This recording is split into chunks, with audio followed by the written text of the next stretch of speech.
इस वीडियो में application of derivatives यानी अवकलन के अनुप्रयोग का मैं क्वेश्चन बताने जा रहा हूँ। The volume of a cube is increasing at a rate of 9 centimetre की power 3 upon second. How fast is the surface area increasing when the length of an edge is 10 centimetre. तो ये question को पहले पढ़ करके समझना ज़रूरी है, क्योंकि अगर क्वेश्चन ही समझ में नहीं आएगा तो सॉल्यूशन उसका तुम नहीं बना सकते हो। और साथ ही साथ यहाँ मैं क्यूब का डायग्राम बना दे रहा हूँ जो ज़रूरी नहीं है। यहाँ मैंने क्यूब का डायग्राम बना दिया है और इस क्वेश्चन को बनाने से पहले क्यूब के बारे में तुमको जानकारी होना चाहिए जो क्लास 8-9 से तुमको दी जाती है। ये क्यूब है और क्यूब की जो साइड होती है उसको हम इड्ज बोलते हैं और उसको हम ले लेते हैं ए। तो शुरू में हम अज्यूम कर लेंगे कि लेट वॉल्यूम ऑफ क्यूब को हम v से शो करेंगे, v, और साथ ही साथ सरफेस एरिया, क्योंकि सरफेस एरिया की बात हो रही है तो सरफेस एरिया को s से शो करेंगे और इसकी इड्ज यानी कि इसकी ये जो लेंथ है, इसकी साइड है, उसको इड्ज बोलते हैं। इड्ज को हम a से शो करेंगे।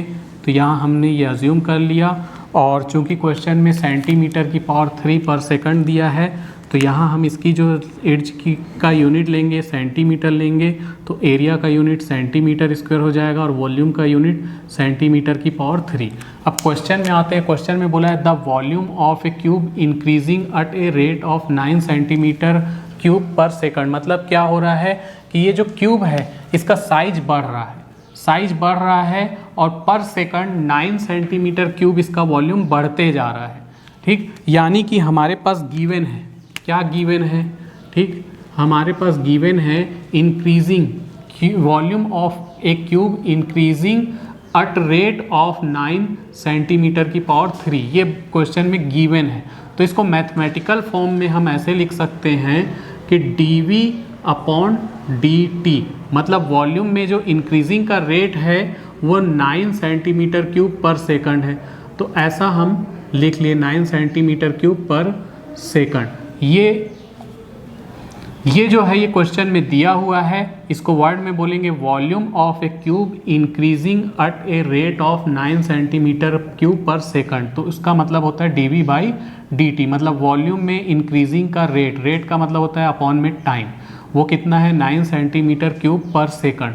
हमें फाइंड क्या करना है, हमें फाइंड करना है how fast is the surface area increasing, मतलब इसका सरफेस एरिया कैसे इंक्रीज हो रहा है ये हमें फाइंड करना है। तो पहले ये लिख लेते हैं, फाइंड क्या करना है ds बाई dt हमें फाइंड करना है। और उसकी भी एक कंडीशन है, जब इसका साइड इड्ज कितना हो, इड्ज की जो वैल्यू है वो 10 सेंटीमीटर हो। तो हमें ये फाइंड करना है, ये गिवन है। तो सबसे पहले हम फॉर्मूला लिख लेंगे यहाँ पर।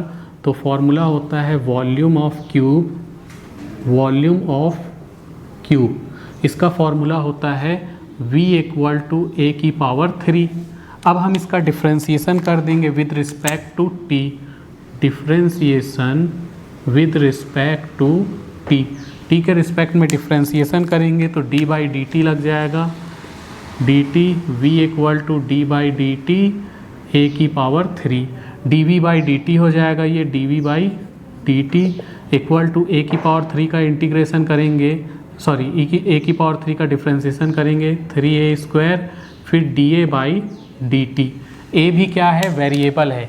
जब क्यूब का वॉल्यूम बढ़ेगा तो उसका सरफेस एरिया भी बढ़ेगा, उसकी इड्ज भी बढ़ेगी। तो तीनों चीज़ें, सरफेस एरिया, वॉल्यूम और इड्ज, तीनों ही वेरिएबल है, तीनों ही इंक्रीज हो रहे हैं। तो ये एक वेरिएबल है और वेरिएबल का डिफ्रेंसिएशन में क्या होता है, 3 जम करके सामने आ जाएगा, 3a स्क्वायर हो गया, फिर a का डिफ्रेंसिएशन फिर से करेंगे। तो यहाँ तक हमारे पास ये आ चुका है। अब क्या करेंगे, dv बाई dt की वैल्यू कितना है 9, तो dv बाई dt के जगह 9 रख देंगे। तो 9 equal to 3a square ta by dt। ठीक, इन दोनों को इस तरफ ट्रांसफ़र कर दो तो 9 upon 3a square da by dt, या da by dt equal to 3 से उसको काटेंगे तो 3 अपॉन ए का स्क्वायर। तो D A by D T की वैल्यू हमारे पास इतनी आई है, इसका तो खैर कोई यूज़ है नहीं, इसको लिख लेते हैं इक्वेशन 1। अब हमें फाइंड क्या करना है, सरफेस एरिया किस रेट से इंक्रीज हो रहा है, मतलब D S by D T. तो सबसे पहले सरफेस एरिया का फॉर्मूला क्या होता है, surface area S equal to 6a square. तो अब डिफ्रेंसिएशन करेंगे इसका, differentiation with respect to T, differentiation with respect to T, T के रिस्पेक्ट में डिफ्रेंसिएशन करेंगे तो डी बाई डी टी लग गया। तो डिफ्रेंसिएशन करेंगे दोनों तरफ तो डी बाई डी टी लग गया, इधर एस आ गया, इधर 6a स्क्वायर आ गया।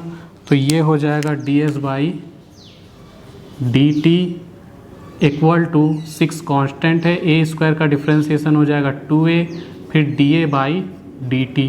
तो D A by D T की वैल्यू यहाँ से उठा के उसमें रख देंगे तो ये हो जाएगा, ये तो 12 हो गया, 12a, फिर D A by D T जो है, D A by D T हो जाएगा 3 अपॉन ए का स्क्वायर, एक ए से एक ए कट जाएगा, तो D S by D T equal to, ये एक ए कट जाएगा, इसका मल्टीप्लाई हुआ 36 अपॉन में ए, तो 36 अपॉन में ए। अब क्वेश्चन में बोला है कि how fast is the surface area increasing when increasing, मतलब सरफेस एरिया कैसे इंक्रीज़ हो रहा, तो सरफेस एरिया इस रेट से इंक्रीज़ हो रहा है। अब इसमें एक कंडीशन दी गई है कि when the length of an edge is 10 centimetre, मतलब इड्ज की जो लेंथ है वो 10 सेंटीमीटर है। तो यहाँ a इक्वल टू 10 पुट कर देंगे तो ये D S by D T equal to 36 by 10 आ जाएगा। यहाँ हम ऐसा लिख सकते हैं a इक्वल टू 10, तो ये डिवाइड किए तो ये आ गया 3.6, इसका यूनिट रहेगा सेंटीमीटर स्क्वायर पर सेकंड। This is answer.